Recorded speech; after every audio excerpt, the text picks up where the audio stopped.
صلاة الله سلام الله على طه رسول الله صلاة الله سلام الله على ياسين حبيب الله صلاة الله سلام الله على ياسين حبيب الله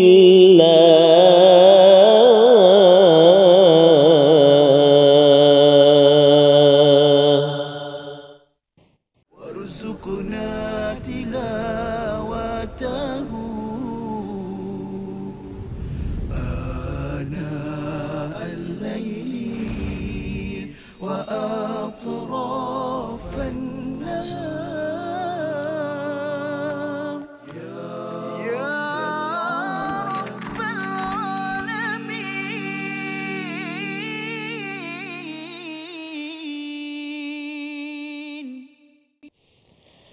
إن الذين آمنوا وعملوا الصالحات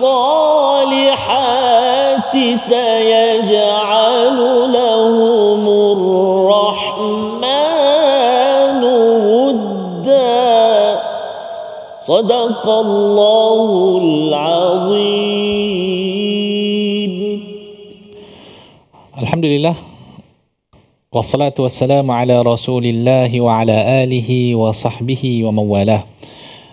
Rabbi shrah li sadri wa yassir li amri wa hlul 'uqdatam min lisani yafqahu qawli. Allahumma aftah alaina hikmataka wa anshur alaina min khazaini rahmatika ya arhamar rahimin. Subhanak la ilma lana illa ma 'allamtana innaka antal alimul hakim. Amma ba'd. Assalamualaikum warahmatullahi wabarakatuh. Khabar tuan-tuan dan puan-puan dirahmati Allah Subhanahu wa taala. Hari ini adalah hari Sabtu, insya-Allah. Jadi saya yakin semua sedang duduk berehat di rumah, ialah dah bekerja daripada Isnin sampai lah Jumaat. Jadi hari ini adalah hari yang kita berehat. Jadi di masa ataupun semasa kita tengah berehat ni, apa kata kita mendengarlah sedikit daripada tadabbur Al-Quran. Moga pengisian kita pada hari ini insya-Allah dapat meningkatkan keimanan kita dan juga mendekatkan diri kita kepada Allah Subhanahu wa taala. Alhamdulillah tuan-tuan dan puan-puan dirahmati Allah Subhanahu wa taala, kita telah selesai mentafsirkan halaman 311 dan halaman yang ke-312. Jadi insya-Allah pada hari ini kita akan mengulang kaji sedikit. Kita nak menggali semula. Kadang-kadang kita bila mentafsirkan tu ada beberapa perkara yang mungkin kita terlepas pandang. Jadi insya-Allah sebab itulah kita ada sesi ulang kaji untuk nak mengukuhkan, untuk nak kita kata apa, menggali kembali mutiara-mutiara yang tersimpan di dalam ayat-ayat Al-Quran. Dan alhamdulillah pada hari ini ilmuwan kita, sahabat saya, seorang yang masya-Allah bagi saya memang mendalam, ilmu yang mendalam dalam bidang tafsir, Al-Fadil Dr. Yusri Afandi. Assalamualaikum Ustaz. Waalaikumsalam warahmatullahi wabarakatuh. Sihat Doktor? Alhamdulillah Doktor. Masya-Allah, tabarakallah. Terima kasih Doktor kerana menerima jemputan. Moga Doktor dapat memberikan pencerahan kepada kami lah. Ada beberapa persoalan tentang ayat-ayat yang kita dah tafsirkan ni. Ada beberapa persoalan yang kami tertanya-tanya lah. Jadi harapan insya-Allah Doktor boleh mencerahkan lagi. Mudah-mudahan satu perkongsian bersama. InsyaAllah. Dan tidak lupa juga kepada qari kita Al-Fadil Ustaz Tarmizi. Assalamualaikum Ustaz. Waalaikumsalam warahmatullahi wabarakatuh. Semua insan-insan hebat semua, Al-Fadil Doktor subhanallah. Saya ni siapalah di ujung ini menemani dua bintang ilmuwan kita pada sesi kali ini. Jazakumullah khair Doktor berkunjung ke teratak kita. Terima kasih. Kalau kita bintang Doktor, dia bulan. Allah. Kalau qamari apa fadlul alimi ala al-abid ka fadlul qamari ala sairil kawakib. Maka dia bulan yang menerangi ya, masya-Allah, tabarakallah. Bulan sabit. Okey tuan-tuan dan puan-puan dirahmati Allah Subhanahu wa taala, kita nak fokus kepada ayat-ayat Al-Quran kita sekarang insya-Allah. Nak memohon daripada Al-Fadil Ustaz Tarmizi untuk membacakan terlebih dahulu ayat yang ke-80. Silakan Ustaz. Baik, terima kasih Al-Fadil Ustaz Profesor Dayat Madya Doktor Al-Fadil Ustaz Dr. Yusri, khususnya tuan-tuan dan puan-puan, ibu-ibu, ayah-ayah, sahabat-sahabat Istiqamah yang hadir ke studio sebelum ke kenduri. Subhanallah. Hari Ahad, pagi Sabtu, subhanallah kan, kadang-kadang ada. Tapi itulah seperti kata Fadil Ustaz Dr. Arif tadi, biasanya dia akan apa ni dulu, habiskan Quran time dulu.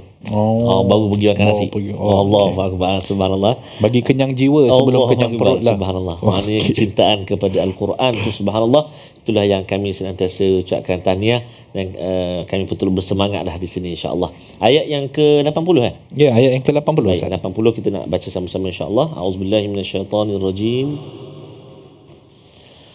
Wa narithuhu ma yaqulu wa ya'tina farda. Sadaqallahul azim. Dan kami akan mewarisi apa yang dia katakan itu, dan dia akan datang kepada kami seorang diri. Tuan-tuan dan puan-puan dirahmati Allah Subhanahu Wa Taala, ayat ini menceritakan tentang segala anak dan harta orang kafir akan menjadi warisan Allah Subhanahu Wa Taala. Orang kafir pula tiada apa-apa dan akan datang seorang diri. Macam mana tu, Ustaz? Macam mana dia datang seorang diri dan harta dan anak-anak dia diwarisi oleh Allah Subhanahu Wa Taala? Mungkin kalau Ustaz boleh bagi sedikit penjelasan, Ustaz, silakan. Bismillahirrahmanirrahim. Assalamualaikum warahmatullahi wabarakatuh. Alhamdulillahirabbil alamin wa bihi nasta'in wassalatu wassalamu ala sayyidil mursalin wa ala alihi wa sahbihi ajma'in, amma ba'd. Rabbi shrah li sadri wa yassir li amri wahlul 'uqdatam min lisani yafqahu qawli.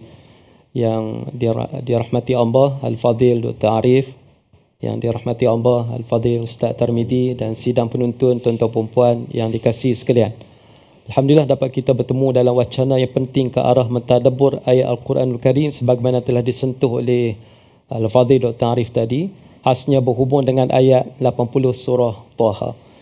Tadi Dr. Arif ada menyebut tentang terjemahannya ialah berkaitan dengan bahawa anak pinak dan harta itu akan menjadi warisan Allah Subhanahu Wa Taala dan tidak akan menjadi warisan kepada golongan derhaka kepada Allah, khasnya kepada golongan kafir tersebut. Rupa-rupanya ayat ini, di samping kita juga melihat pada ayat-ayat yang lain, rupa-rupa ayat ini terkait dengan asbabun nuzul ataupun sebab penurunannya yang tersendiri. Kita boleh rujuk dalam kitab seumpama Sahih Bukhari ada menyatakan sebab penurunan ayat. Dikisahkan secara ringkas, riwayat daripada Imam Bukhari menyatakan terdapat sebab penurunan berkaitan dengan seorang sahabat Nabi yang bernama Al-Khabbab. Al-Khabbab telah memberi hutang kepada sahabatnya yang kafir yang bernama Wa'il Al-As bin Wa'il. Jadi selama Nabi hutang, sebagai biasalah bila kita bagi hutang kita akan tuntut hutang kembali. Maka Khabbab pun menemuilah Al-As bin Wa'il ini untuk tuntut hutang. Bila nak tuntut hutang, jadi terbalik. Biasanya kita yang tuntut, kita yang minta. Apa yang berlaku ialah Al-As pula minta pengecualian. Dia pula mengenakan syarat tertentu. Dia katakan, saya tak akan bayar. Melainkan kau kufur dulu baru aku akan bayar. Sepatutnya Khabbab letakkan syarat. Kamu kena bayar dan tempoh sekian. Kalau tak, saya akan kenakan penalti, undang-undang maksudnya. Tapi yang berlaku ialah orang itu letakkan syarat agar Khabbab kufur ataupun keluar daripada Islam. Maka Khabbab pun menyatakan, apa yang berlaku pun aku akan nak hutang aku. Melainkan bila aku mati, aku akan tuntut pula di akhirat. Maka ketika inilah diriwayatkan bahawa sang kafir itu menyatakan, di akhirat nanti tengoklah keadaan, aku ada banyak harta, anak pinak akan bantu melunaskan hutang mengikut kepercayaan kamu lah. Yang ini di akhirat. Tapi di dunia sama sekali tak. Maka atas sebab inilah turunnya ayat 80 yang mengaitkan bahawa orang kafir tidak akan berlaku sebarang warisan daripada anak pinak dan harta benda. Oleh itu muslimin-muslimat sidang penuntut sekalian, ia bukan sekadar kepada orang kafir, bahkan juga kepada kita. Tidak ada manfaat harta benda dan anak pinak, melainkan kita pulang kepada Allah dengan membawa keimanan yang agung kepada Tuhan. Amalan yang cukup banyak itulah yang akan menguntungkan kita. Asasnya, anak pinak dan harta benda tak dapat menolong, melainkan untuk orang Islam.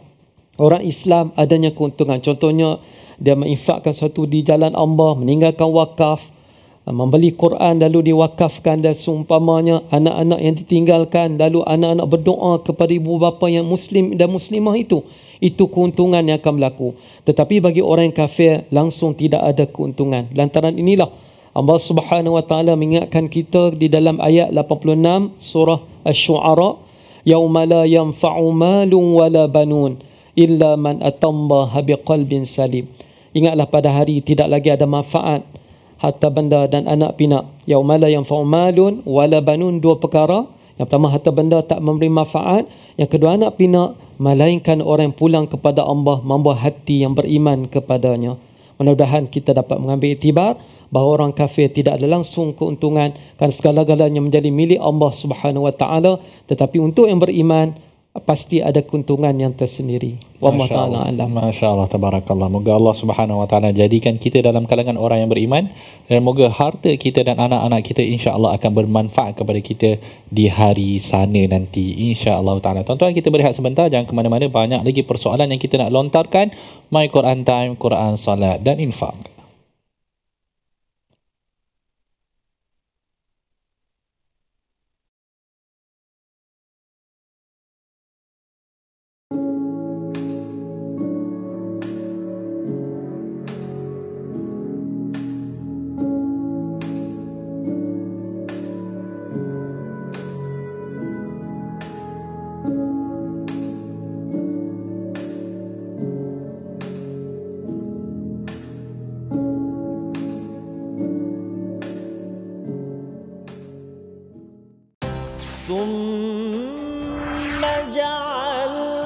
Mengada-ngadakan, contohnya letak tangkal. Kalau baby tu, kalau dia menangis nanti letak tali, nanti jin tak datang. Jadi ini adalah pendustaan atas nama Allah Subhanahu Wa Taala. Subhanahu wa ta'ala amma yushrikun. My Quran Time, Quran, Salat, Infak.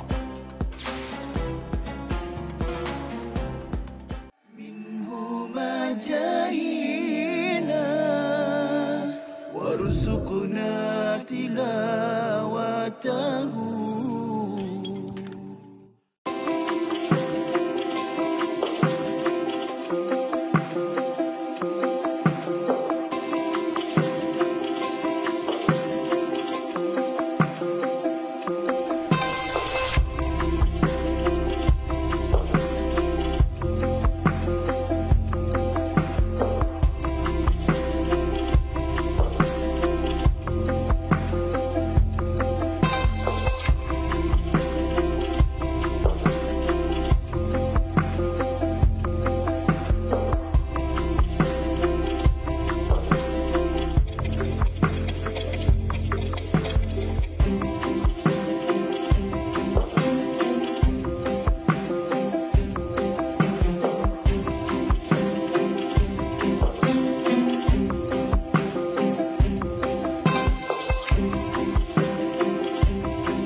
ألم تر أنا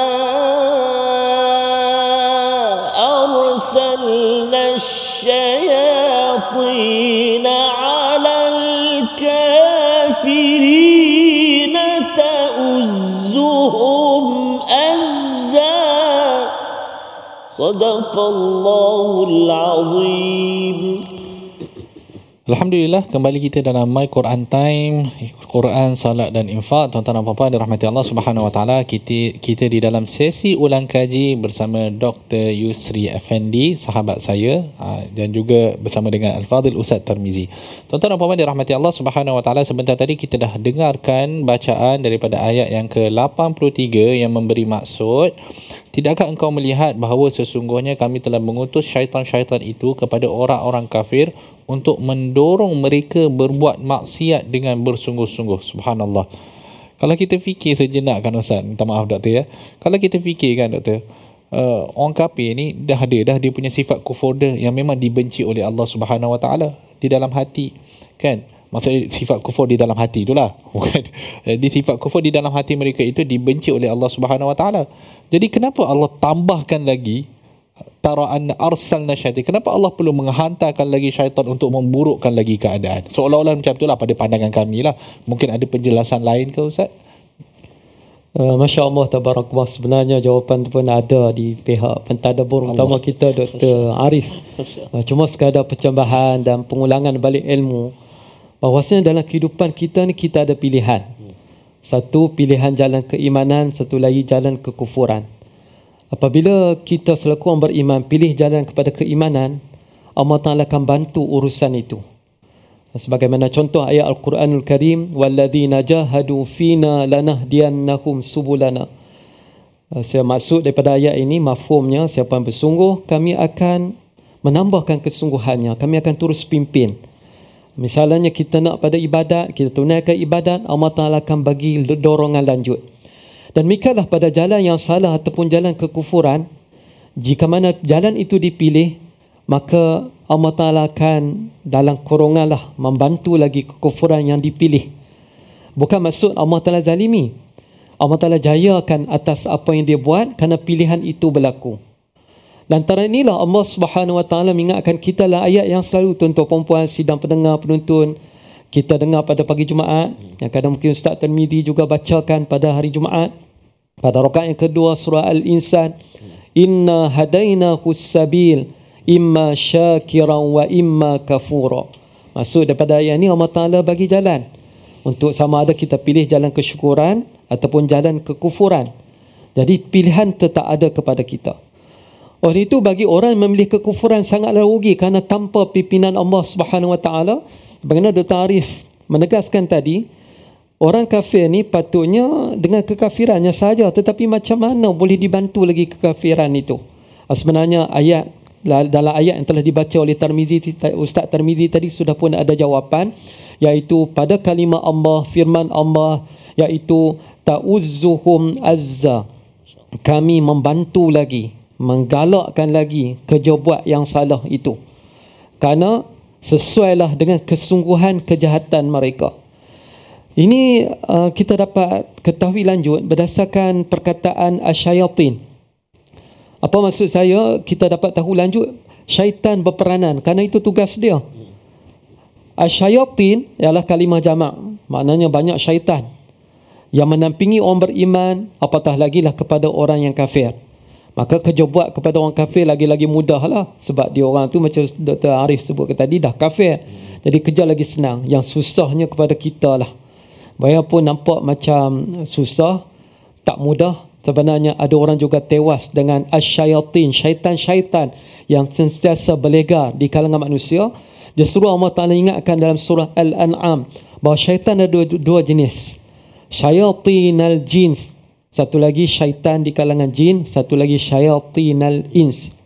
Satu syaitan di kalangan jin, satu lagi syaitan di kalangan manusia. Berbezalah pandangan ahli tafsir tentang syaitan di kalangan manusia. Kesimpulannya ialah antaranya adalah orang kafir. Orang kafir itu sendiri, orang munafik, orang-orang yang baik tetapi bersetuju dengan kekafiran ataupun jalan yang salah, ia juga adalah sebahagian pada syaitan. Oleh itu sebagai pengajaran kepada kita tadabbur pada ayat yang telah dibacakan tadi, marilah kita waspada daripada hasutan syaitan. Syaitan daripada perkataan syayata, artinya satu spesies yang memberontak dan kejam hasut. Dia akan tetap menghampiri siapa jua khasnya kepada orang kafir. Allah Ta'ala ingatkan kita jangan terjerumus dalam lingkungan perangkap syaitan, sebagaimana peringatan Allah dalam surah Yasin, alam ahad ilaikum ya bani adam alla ta'budu syaitan. Maksud daripada ayat ini, hendaklah kita beringat sebagai keturunan Nabi Adam AS, anak cucu keturunan Nabi Adam, jangan sama sekali sembahkan syaitan. Maksud sembah dan tafsirannya ialah tak ada orang mengaku dia sembah syaitan. Kalau ada, ternyata sesat lah.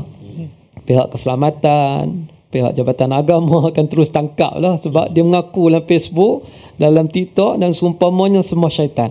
Apa yang berlaku ialah ini kiasan, menjadikan syaitan sebagai pengangan, ikut kata hati yang bukan-bukan, sentiasa mengiyakan hawa nafsu hasil daripada dorongan dan bantuan syaitan, maka orang itu akan terkeluarlah pada jalan yang dihendaki oleh Allah, maka dia terus mara di dalam jalan kekufuran yang sama sekali tidak diredai oleh Allah Subhanahu Wa Ta'ala. Okay, terima kasih Ustaz. Jadi syaitan ni ialah macam Ustaz sebutkan tadi. Maaf saya panggil Ustaz, kadang-kadang tukar ke doktor tak apa ya. Bertukar-tukar kita. Doktor, macam doktor sebutkan tadi, jadi syaitan ni dia ada di kalangan jin dan ada juga dalam kalangan manusia. Jadi kalau ada siapa yang perangai macam setan tu, boleh ke kita panggil setan betul lah ni? Boleh ke kita panggil macam tu, Ustaz? Sebagai kiasan kan? Sebagai kiasan. Sebagai kiasan. Tapi jangan biasa-biasakan lah tuan-tuan hari ni kita panggil orang setan, nanti esok lusa orang panggil kita pula setan. Jadi jangan biasakan. Seorang mukmin kena jaga apa? Kena jaga mulut dia. Tuan-tuan dan puan-puan dirahmati Allah, nak melihat kepada ayat yang ke-84 dan juga ayat yang ke-85. Kalau boleh saya nak minta Al-Fadhil Ustaz Tarmizi bacakan dahulu. Kemudian kita akan baca terjemahan, kerana ayat ini agak menarik kerana ia melihat satu ayat pasal azab, kemudian diceritakan terus tentang orang yang beriman. Jadi kita nak lihat perkaitan dia. Tetapi sebelum Al-Fadhil Dr. Yusri nak jawab soalan saya ni, saya nak minta daripada Ustaz Tar untuk bacakan terlebih dahulu. Baik, terima kasih Al-Fadhil Ustaz Dr. Muhammad Arif dan juga Al-Fadhil Ustaz Dr. Yusri. Seterusnya kita nak baca ayat yang ke-84, 85, 2 ayat Ya, betul. Baik, Satu nafas. Allahu Akbar. Saya basuh dulu. Tuan-tuan dan puan-puan dibayar kasih Allah, mari kita sama-sama baca ayat 84 dan 85. Oleh kerana kita baca sama-sama, dua nafas. Selamat saya. Auzubillahi minasyaitonirrajim. Fala ta'jal 'alaihim innama na'uddu lahum 'adda. يوم نحشر المتقين إلى الرحمن وفدا صدق الله العظيم.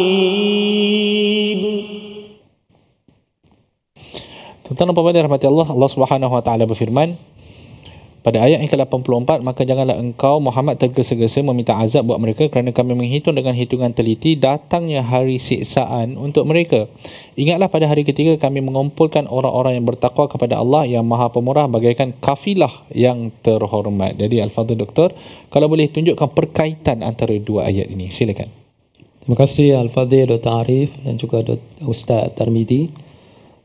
Ayat sebegini muslimin muslimat terlalu banyak di dalam Al-Quranul Karim, dan lazimnya keadaan ayat diceritakan tentang nikmat, kerahmatan, janji baik ataupun janji pahala dan syurga dalam rentetan ataupun kumpulan ayat, barulah disusuli dengan ayat yang berikutnya dan kumpulan ayat yang di sebaliknya.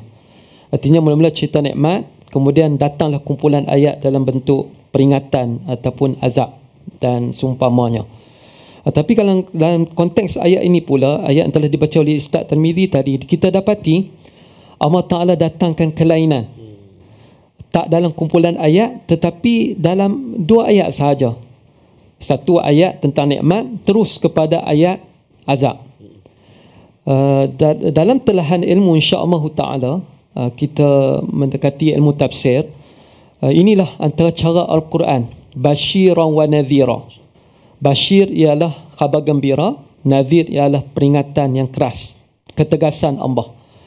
Allah Ta'ala tak pilih ayat-ayat yang banyak, tetapi direct kali ini, supaya wujudnya dipanggil comparative synthesis, kenyataan perbandingan.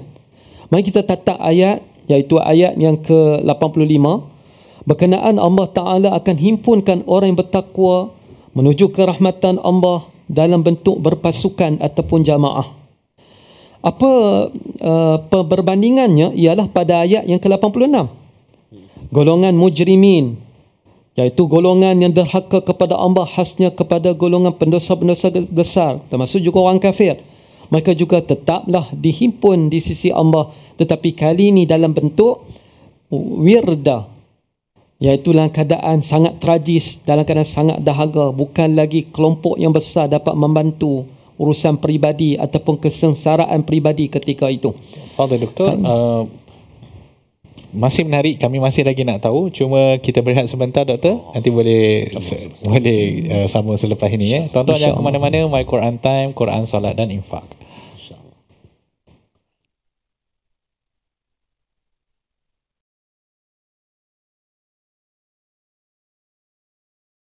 Sesibuk mana pun, kita mesti luangkan masa bersama Al-Quran. Cara mudah? Jom, join era, kita tonton bersama My Quran Time setiap hari jam 12.30 hari.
tilawatahu. Ada yang paling ada pun, yang paling warid dalam hadis Nabi SAW pun satu saja, iaitu pada esoknya baru kita tahu, bukan malam tu. Jadi malam tu kita tak dapat tahu, melainkan kalau kita gunakan ayat Al-Quran tadi, salam tu maksudnya apa? Sejahtera, ataupun rasa tenang. Tapi masalahnya tenang ni berbeza ikut orang kan. Ada orang dia tak tenang hidup dia kan. Macam mana kan? Bukan malam tu yang tenang ataupun tak tenang. Kalau tanda daripada Al-Quran, salam tu saja. Tapi kalau dalam hadis, satu-satunya hadis yang menceritakan tentang tanda dia adalah pada keesokan paginya, matahari yang terbit tu tidak terlalu terik. Dan suasana pada waktu pagi esok tu, masa matahari terbit tu, tidak terlalu panas dan tidak terlalu sejuk. Dia sedang-sedang dan dia nyaman. Itu sahaja dalam hadis yang sahih. Itu sahaja tanda yang kita boleh tahu. Maksudnya apa? Maksudnya kita cuma boleh tahu malam itu malam Al-Qadar selepas dia berlalu. Bukan semasa ia berlalu. Macam, malam ni macam kita WhatsApp member.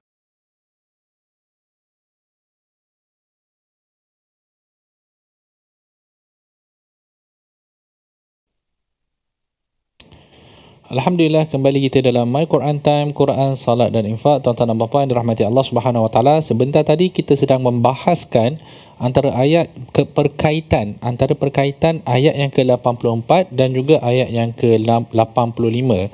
Agak menarik betul ya Ustaz Al-Fadhil Doktor. Ayat 84 menceritakan tentang azab, ayat 85 menceritakan tentang al-muttaqina ila rahmani wafda, ayat ke-86 dibalik pula pada azab itu. Kan? Al-Fadhil mungkin boleh sempurnakan penjelasan tadi. Silakan. InsyaAllah ta'ala kita lanjutkan bicara terhadap ayat yang penting ni agar kita ambil pengajaran terhadap ingatan Allah Subhanahu Wa Ta'ala, biarpun hala tuju ayat ini lebih kepada golongan kafir kepada Allah. Kerana kekafiran ini boleh singgah kepada mana jua insan apabila dia berpaling tadah daripada jalan keimanan kepada Allah. Antara balasan Allah nyatakan di sini, kalau orang beriman, balasannya cukup baik. Dihimpun dalam keadaan satu pasukan, mempunyai kehormatan di sisi Tuhan. Manakala golongan kafir, ada pelbagai azab. Misalnya, kalau kita lihat dalam surah Az-Zumar, mereka juga akan diheret beramai-ramai ke kancah bahana ataupun kancah sesaan Allah, iaitu neraka. Tapi kali ini difokuskan pula sebagian pada azab, mereka dibangkitkan secara berasingan dalam keadaan sangat dahaga, tanpa bantuan. Artinya tak ada siapa dapat membantu. Dahaga ni baru secebis, ada banyak lagi azab. Wara'al mujrimunan nar. Bahkan sedia tuan-tuan perempuan sidang pendengar penonton tahu, mesti tadabbur, kita kenali surah Al-Kahf. Orang kafir ini, termasuklah pendosa-pendosa besar, berada di sidang mahsyar, sudah dapat melihat panorama neraka, itu pun sebagian pada azab. Apatah lagi lah menghadapi sengsara dahaga. Ayat ini terkait dengan surah An-Naba. Kita boleh rojak surah An-Naba Ustaz Arif. Allah Ta'ala khususkan perbincangan fenomena dahaga itu. La yadhuquna fiha bardan wala syaraba. Mereka itu langsung tak akan alami kesejukan. Terima kasih banyak sidang penonton yang hadir ke studio kita ini dalam keadaan aircon, penuh dengan kesesaan insya-Allah. Tapi ini tak akan berlaku langsung kepada golongan kafir di akhirat lah. Ini sebagai kita panggil kiasan. Kita ambil iktibarkan kerana kita selesa ni, kesesaan ni tak akan berlaku dah di negeri akhirat. Khasnya kepada mereka lah kita terhindar pada kemurkaan Allah. Baik, golongan tersebut yang dibangkitkan oleh Allah, yang akan dibawa ke Jahannam dan keadaan dahaga, tidak akan diberi sebarang minuman. Tetapi ada minuman lain. Maksud sebarang minuman ialah minuman mineral water tak ada, apatah lagi sirap Bandung Dr. Arif tak ada lah. Nak order teh ais tak ada lah. Yang ada ialah illa hamiman wa ghassaqa. Kalau nak minum boleh, tapi diberi iaitu air yang mendidih. Tapi bukanlah air sebagaimana di dunia, air yang mendidih dan minuman yang terdiri pada nanah-nanah ataupun kesan pendaraan penghuni-penghuni neraka akan disediakan kepada mereka ini. Oleh itu kesimpulannya muslim-muslimat, kita selaku orang beriman janganlah jadi sebagaimana golongan kufur kepada Allah. Azab demi azab akan menimpa mereka manakala kita dalam keadaan wafda, kumpulan yang akan diraikan oleh Allah di dunia, lebih-lebih lagi lah di akhirat kelak. Kita akan tiba pada ayat insya-Allah kalau sempat, orang beriman diraikan oleh Allah di dalam dunia, apatah lagi di akhirat kelak. Wallahu subhanahu wa ta'ala alam. Allahu Akbar. Moga Allah Subhanahu Wa Taala kekalkan kita, tuan-tuan. Bila kita mendengar pernyataan-pernyataan sebegini, bagaimana azab yang Allah sediakan untuk orang-orang yang kafir, kita akan merasa takut. Dan ini akan mengembalikan kita kepada Allah Subhanahu Wa Taala agar kita sentiasa berdoa kepada Allah. Allahumma inna nas'alu ridhaka wal jannah. Kita mohon pada Allah Subhanahu Wa Taala untuk mendapatkan keridaan Allah dan juga syurga Allah Subhanahu Wa Taala. Kita lihat pula, tuan-tuan, kepada ayat yang ke-90 ya. Ayat yang ke-90 di mana Allah Subhanahu Wa Taala menyebutkan hampir sahaja langit pecah dan bumi terbelah dan gunung ganang runtuh kerana ucapan itu, iaitu ucapan syirik. Al-Fadhil, Doktor, nak tanya ya, kita tahulah maksiat ni berlaku dalam pelbagai bentuk lah. Kita ada zina, kita ada rasuah, kita ada riba, dan sebelum ni kita pernah dengar tentang homoseksual, gay semua tu kan. Tetapi bila kita lihat pada perbahasan yang berlaku pada ayat ini, seolah-olahnya Allah Subhanahu Wa Taala menggambarkan syirik itu lebih besar seolah-olahnya daripada semua apa yang kita telah sebutkan. Mungkin Al-Fadhil, Doktor, boleh jelaskan sikit tentang perkara ini? Syukuran jazilan kepada Al-Fadhil Dr. Arif dan juga Ustaz Tarmizi atas perbincangan yang akan insya-Allah menambah ketakwaan kita bersama ke arah beriman sepenuh hati kepada Allah, menunaikan segala kewajipan dan meninggalkan segala larangan di sisi syarak. Tadi Al-Fadhil Dr. Arif ada menggariskan beberapa perkara daripada senarai dosa besar. Senarai dosa besar ni kita boleh rujuk seumpama kitab Al-Kabair, Dr. Arif, yang dikarang oleh, seingat saya, oleh Imam Al-Zahabi, yang meletakkan hampir 70 list perkara-perkara dosa besar. Termasuk yang dikatakan tadi tentang homoseknya, perzinaan, minum khamar, riba. Apakah yang teratas? Sebenarnya sudah ada jawapan dalam ayat yang telah kita bacakan ini, iaitu itulah kesyirikan yang telah ditegaskan oleh moderator tadabbur kita, Dr. Arif. Kesyirikan nombor satu. Kenapa? Kerana kalau dosa-dosa lain bukanlah boleh dibuat. Kalau macam tu, buatlah semua list kecuali yang tunggal yang pertama, syirik. Bukan. Maksudnya harga keimanan tu tinggi. Bila mana dia beriman, sepenuh hati dia akan kembali ke pangkal jalan. Rahmat Allah, keampunan Allah akan menunggu gerangan pendosa-pendosa besar ni. Tetapi kalau dia tak ada keimanan, ke mana dia nak pergi? Bagaimana dia nak tahu hakikat betul ataupun salah berdasarkan ketuhanan kepada Allah? Islam yang ceritakan ini boleh, ini tak boleh. Oleh itu, imanlah yang akan menyelamatkan seseorang. Oleh itu, kalau seorang tu buat dosa besar, dia kembali kepada Allah, dia percaya kepada Allah adalah Tuhan yang Esa tanpa melakukan syirik, nascaya dia akan tetap rahmat, dapat rahmat yang disediakan.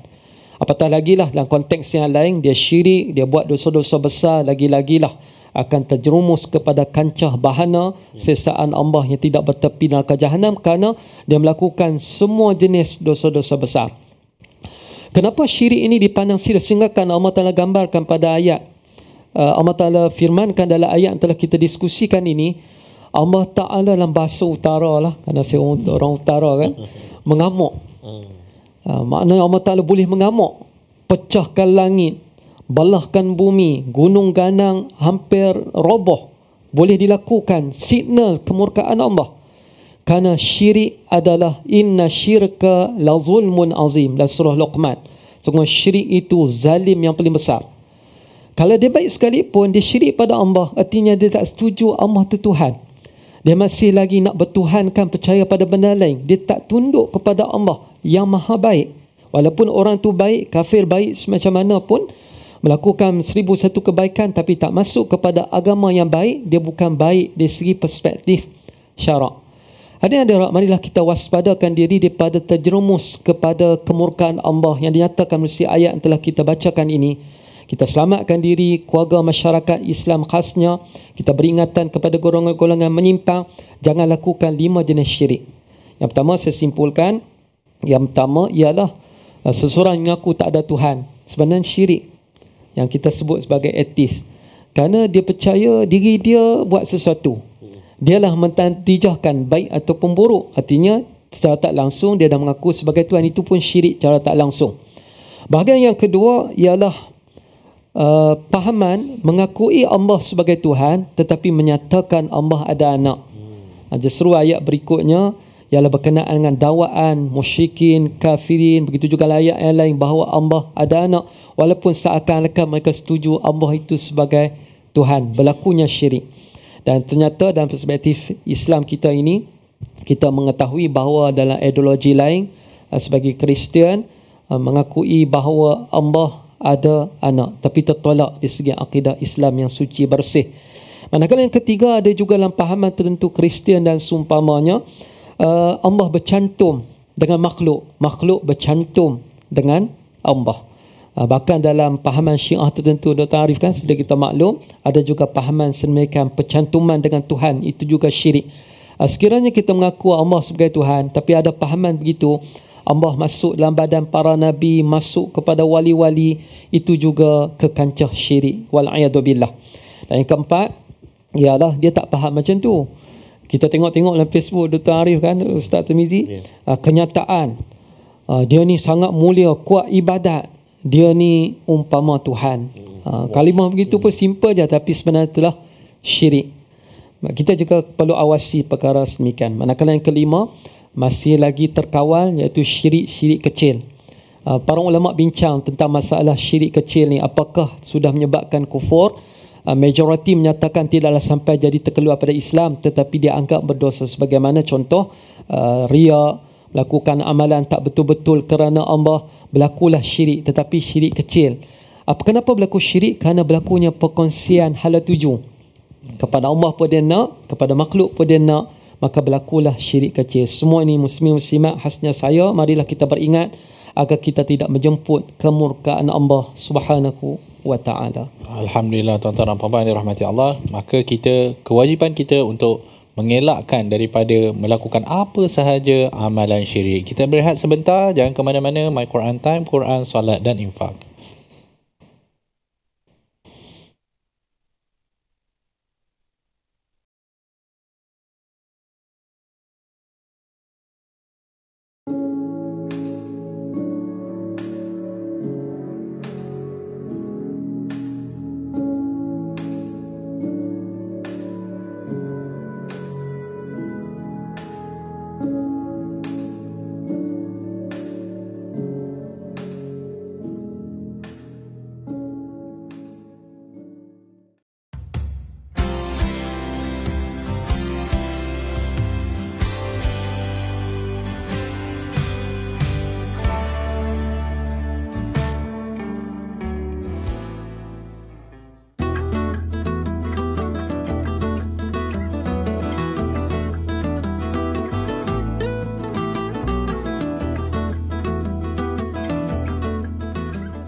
جاهنا وارزقنا تلاوته.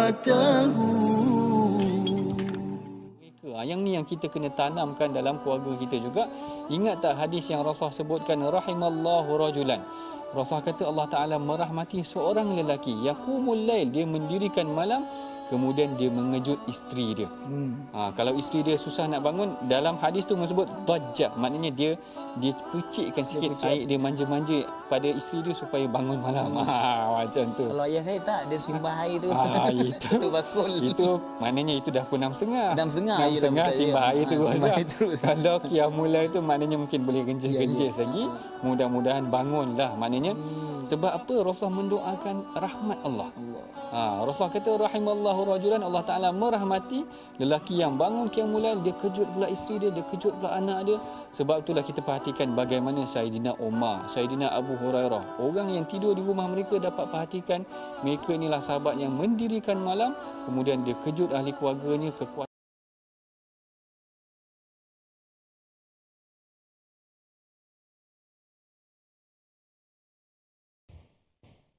إن الذين آمنوا وعملوا الصالحات سيجعل لهم الرحمن ودا صدق الله العظيم. Alhamdulillah, kembali kita dalam My Quran Time, Quran, Salat dan Infak. InsyaAllah pada hari ini kita akan lakukan sedikit ulang kaji terhadap halaman yang ke-311 dan ke-312.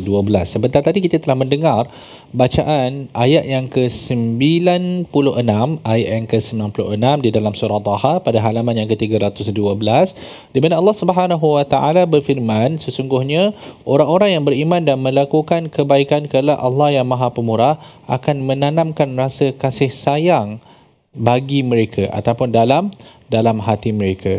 Jadi Al-Fadhil, Doktor nak tanya, apa yang dimasukkan dengan kasih sayang di sini ya Doktor?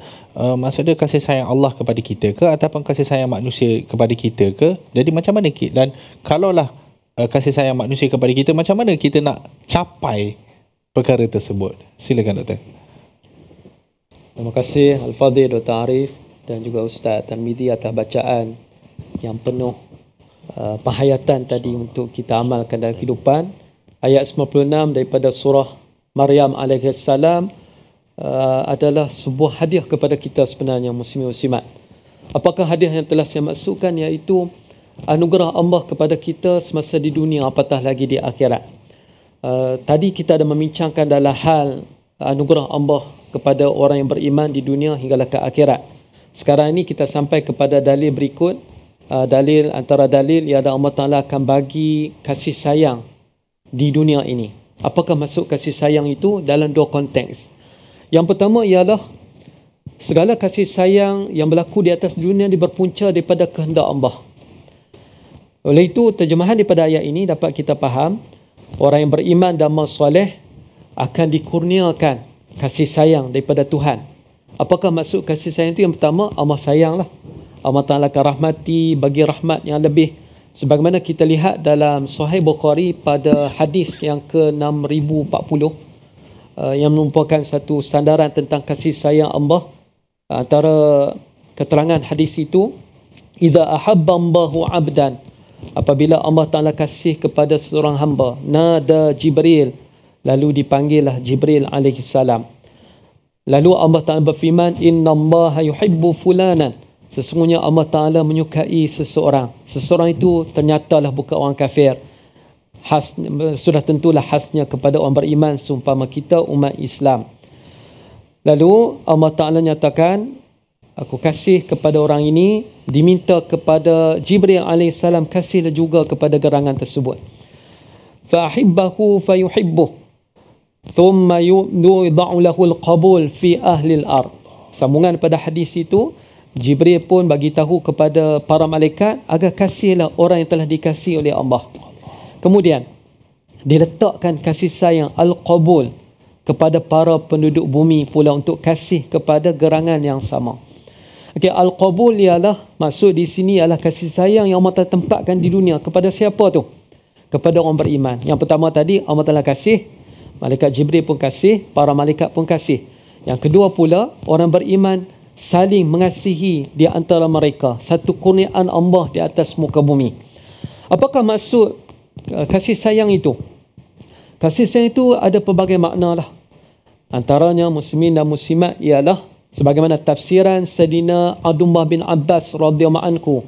Dia menyatakan, iaitu orang beriman apabila bertemu antara satu sama lain saling menghormati kewarakan, keilmuan, peribadatan dan sebagainya.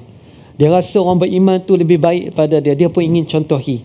Dia akan bagi salam, dia akan mengucapkan kata-kata yang baik. Itu antara benda yang tercakup dalam penghormatan. Sehingga kan Sayyidina Abdullah bin Abbas kata, kesan daripada sikap orang Islam yang meraihkan sesama Muslim, orang kafir pun terpanggil untuk menghargai orang beriman yang mengamalkan agamanya. Biarpun sebahagian pada mereka ni tak akan menerima Islam, masuk Islam, tapi dia rasa ni orang Islam ni amal agama ni, amal rukun Islam. Tuan-tuan ingat tak kadang kita jumpa kan, orang sebahagian tentu dia panggil pada kita walaupun setengah orang tu tak pernah pergi haji ke. Haji, lebay, puan, adalah gelaran-gelaran yang sabit dengan agama. You baru balik masjid ke? Kita bukan balik masjid pun, tapi dressing kita tutup aurat. Kalau dia menyapa kita pun, dia ada cara yang tersendiri di kalangan sebahagian daripada orang kafir di dunia dan sebagainya. Itulah contoh yang dapat kita fahami daripada kata-kata Sayyidina Abdullah bin Abbas. Dan selanjutnya muslimin muslimat, bagaimana pula kita nak amalkan kasih sayang tu. Kita sedia tahu manusia ayat ini Allah Ta'ala akan bagi al-qabul kepada penduduk bumi. Tapi kalau kita tak jayakan, kita lagi tak buat kerja-kerja baik, kasih sayang itu tak akan menjadi. Oleh itu, sebagai kesimpulan juga, marilah kita amalkan nasihat Nabi, haqqul muslim al-muslim, hak muslim kepada muslim yang lain ada 6. Saya ringkas. Yang pertama, bila saling berjumpa, hendaklah memberi salam. Yang kedua, bila diundang, contoh tadi kan Ustaz Tarmizi ada sebut hari ini ada kenduri hari Sabtu, maka alhamdulillah tuan-tuan puan-puan sidang penuntut pun akan pergi ke kenduri jemputan tu. Itu sebahagian pada kewajipan kasih sayang. Yang ketiga ialah saling menasihat, tegur amal ma'ruf nahi munkar yang berlaku masyarakat, dia cakna terhadap isu, dia membasmi kemungkaran, mengajak kepada kebaikan. Itu tanggungjawab yang sihat di kalangan umat yang beriman, tanda kasih sayang. Yang keempat, simple saja, tapi Nabi nyatakan bila saudara kamu bersin, maka doakanlah dia. Menunjukkan tanggungjawab sosial. Duduk berhampiran pun dia rasa bertanggungjawab untuk raikan saudaranya, memberi signal kepada menghormati dalam pelbagai bentuk. Manakala yang kelima ialah saling menziarah, khasnya ziarah ketika sakit. Dan yang terakhir, bila berlakunya kematian kepada orang yang beriman itu, maka dia akan bertindak untuk urus apa yang patut. Dan sebagai terakhir, saya tambah, kita dalam keadaan dikejutkan dengan fenomena taufan di sebagian tempat, banjir. Masya Allah, tabarakallah, di kalangan para penonton, pendengar, tuan-tuan perempuan di studio pun pergi jenguk, tolong apa yang patut. Apatah lagi lah kalau bagi berlaku kematian jiran, adik-beradik, kita terpanggil untuk urus. Ini merupakan Muslim yang mendapat kasih sayang. Kerana dia dapat kasih sayang Allah, itulah dia menjelmakan kasih sayang sama insan. Dia adalah insan, orang yang beriman terbaik di sisi Allah Subhanahu Wa Taala. Mudah-mudahan kita menjadi manusia sebagaimana disentuh dalam ayat yang telah dibacakan tadi, ayat 96 surah Maryam alaihi salam. Wallahu taala alam. Jazakumullah khairan katsira. Jadi tuan-tuan dan puan-puan dirahmati Allah Subhanahu Wa Taala, terima kasih kepada Al-Fadhil Doktor. Banyak pengajaran yang kita dapat, banyak panduan yang kita dapat. Antaranya adalah 6 perkara yang menjadi hak seorang Muslim ke atas Muslim yang lain. Moga kita semua dapat mengamalkan. Kalau tak boleh nak amalkan semua, apalkanlah mana yang kita boleh. Tapi kalau sebolehnya semualah, sebab nampak macam tak susah mana pun dah Ustaz. Kan? Terima kasih sekali lagi kepada Al-Fadhil Doktor. Kini saya nak serahkan kepada Al-Fadhil Ustaz. Al-Fadhil Doktor untuk membacakan doa. Silakan Ustaz. Silakan Ustaz. Tafadhal. Mudah-mudahan doa kita bersama mendapat tempat lah di sisi Allah sebagai ikhtiar ke arah amal soleh bersama. Amin. Bismillahirrahmanirrahim. Alhamdulillahirabbil alamin, wassalatu wassalamu ala sayidina Muhammad wa ala alihi wa sahbihi ajma'in. Amin. Allahumma taqabbal du'aana wa salatana innaka antat tawwabur rahim. Ya Allah, ya Tuhan, pimpinlah kami ke jalan yang Engkau redai. Berilah kepada kami kekuatan untuk membaca dan mengamalkan seluruh isi Al-Quranul Karim. Ya Allah, ya Tuhan, dengan kasih sayang-Mu dan kerahmatan-Mu, jadilah kami insan yang benar-benar bersoleh, benar-benar beramal sepanjang hidup kami, agar kami beroleh rahmat yang dijanjikan. Ya Allah, peliharalah keluarga kami, diri kami, kenalan kami, umat Islam dan rakan taulan kami yang lain, agar mereka terpimpin di jalan yang Engkau hendaki. Berilah pada kami kekuatan untuk terus beramal soleh, meninggalkan perkara-perkara yang Kau murkai, agar kami selamat sentosa di dunia sampailah akhirat. Jadilah Al-Quran sebagai pegangan, jadilah Al-Quran sebagai ikutan, jadilah Al-Quran sebagai rujukan kami sepanjang masa, agar kami beroleh kebahagiaan di dunia sampailah ke akhirat. Rabbana atina fid dunya hasanah wa fil akhirati hasanah wa qina adzabannar. Walhamdulillahirabbil alamin. Amin. Amin. Amin ya. Moga-moga doa kita diangkat oleh Allah Subhanahu Wa Taala. Moga-moga segala ilmu yang kita pelajari, kita duduk kurang 1 jam sehingga hari ini, sesi ulang kaji, Allah Subhanahu Wa Taala kurniakan barakah, rahmat dan juga hidayah petunjuk, ilmu mandu kehidupan kita insya-Allah taala. Jadi kita nak ucapkan jazakumullahu khairal jaza kepada 2 bintang ilmuwan kita, Al-Fadhil, tetamu undangan kita, Al-Fadhil yang bahagia, Al-Fadhil Ustaz Dr. Yusri dari Fakulti Pengajian Quran dan Sunnah USIM dinilai. Tak lupa di hujung sana, subhanallah, bahagia Al-Fadhil Ustaz Madya Dr. Muhammad Arif Musa, juga dari fakulti yang sama, juga dari universiti yang sama, orang-orang yang bernilai, subhanallah, daripada nilai, subhanallah. Moga-moga dapat terus lagi Al-Fadhil Ustaz Dr. berdua menambahkan ilmu buat kami semua di sini yang dahagakan ilmu, juga sahabat-sahabat Istiqamah yang hadir di studio. Terima kasih banyak. Besok jumpa lagi insya-Allah. Tuan-tuan dan puan-puan yang berada di rumah ataupun di mana juga mengikuti kita di apa juga platform kita, moga-moga Allah Subhanahu wa taala terus mempermudahkan kita semua untuk mendalami Al-Quran ana al-laili wa atrafan nahar, pagi, petang, siang dan malam bersama dengan Al-Quran. Amin ya rabbal alamin. Sesi ulang kaji My Quran Time berlabuh seketika saat ini. InsyaAllah besok kita akan menelusuri halaman yang baru, pastinya dalam My Quran Time, Quran, Salat, Infaq. Assalamualaikum warahmatullahi wabarakatuh.